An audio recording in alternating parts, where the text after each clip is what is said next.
day for a radical American agitator to be born. I'm going to repeat that phrase, radical American. Because a lot of people think that such an animal don't exist, you know, an oxymoron, radical American. Well, he was born on July 14th, 1912, July 14th being not only Angelina's birthday, from CJ and Angelina, but also Woody Guthrie's birthday. July 14th, Bastille Day, right? Great day for American radical to be born. And he was born in a place called Okemah, Oklahoma, which he recalled was one of the singingest, square dancingest, drinkingest, yellingest, preachingest, walkingest, talkingest, laughingest, cryingest, shootingest, bleedingest, gamblingest, fist-fightingest, gun, club, and razor carryingest of our ranch and farm towns. Because it blossomed into one of our first oil boom towns, right? They discovered oil in Okemah in 1920 when Woody was about 8 years old. And so he saw the population just quintuple overnight. You know, one day it's a sleepy little hamlet with, you know, a man, a woman, and a dog. And then the next day he said, you woke up and everybody was there. Very quickly it had mushroomed into this major oil supply center. It had a new railroad station, lumber yards, casinos, flop houses, bordellos, saloons, drilling supply companies. But it was wild, it was young, it was vibrant, it was very Western. And it was packed to the gills with these roughneck oil boomers, they were called. They called them oil boomers or boom chasers. These are people following the discovery of the oil fields and making their fortunes hand over fist every day, doing whatever it is that you do to get filthy rich in an oil town. You know, throwing up the derricks and pumping out the oil and all that. And all that went on until 1928, 8 years later, when the oil ran out and Okemah went from boom to bust. Very quickly it was dead as an oil town. And so hundreds of these oil boomers just turned out to roam the countryside, destitute.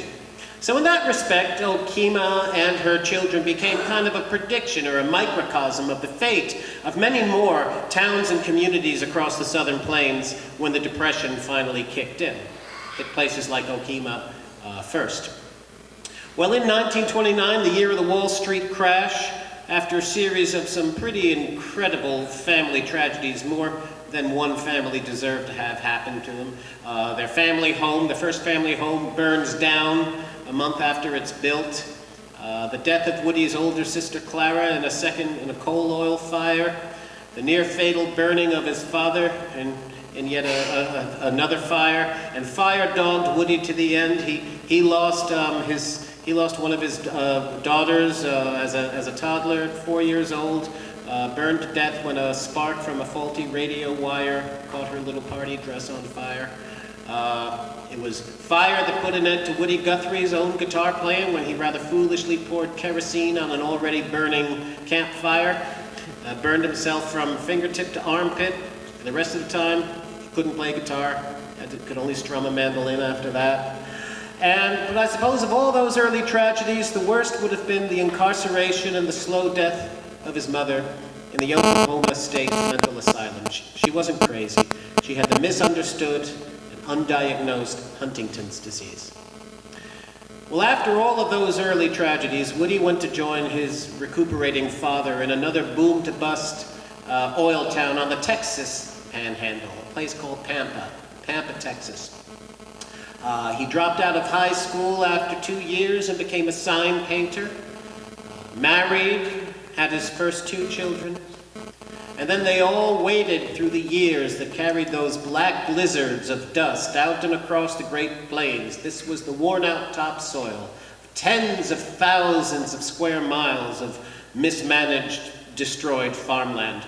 In November of 1933, the dust buried the Midwest. Following spring came back, buried Chicago, also Albany and Buffalo, New York. A lot of people don't realize how far east that dust actually blew. But there were sailors 300 miles out to sea in the Atlantic reporting, and on their decks and on their railings there was settling this fine, dry layer of red Oklahoma dust, 300 miles out to sea. And the dust continued to blow for the rest of the decade. They called it the Dirty 30s. The old farmers in Texas and Oklahoma, they'd sit on their rocking chairs on their front porches, creaking back and forth, saying, "Yeah, well, I'm just sitting here watching Kansas blowing by. There goes Nebraska." Visiting journalist from Washington, D.C., named Bob Geiger, came through the plains, took one look, and telegraphed back east a memorable description of what he saw. "This is," he said, "a dust bowl." And the very worst day, the worst single day that any of the dust bowlers, as they came to call themselves, the worst single day, they called it Black Sunday. It was Palm Sunday, April 14th, 1935, when winds of more than 80 miles an hour whipped the topsoil and the red clay from as far away as Nebraska and dumped it on the already dying town of Pampa, Texas. The sky turned black and red with thousands of tons of roiling dust. Animals and people choked to death. Toddlers wandered out into dust drips and suffocated. And of course, religious fundamentalists, Baptists, and Pentecostals, they thought that this was literally the end of the world. This was God's judgment being visited upon a wicked people. And Woody Guthrie remembered that when that dust cloud hit the poor little huddled town of Pampa, Texas, he said, it looked like an ocean was chomping down on a snail. Said it looked like the Red Sea was a-closing in on the Israel children. We thought we was done for. Thousands of us just packed up and lit out. And that year, he wrote the first of many songs about the death of his community and hundreds of others like it across the southern plains.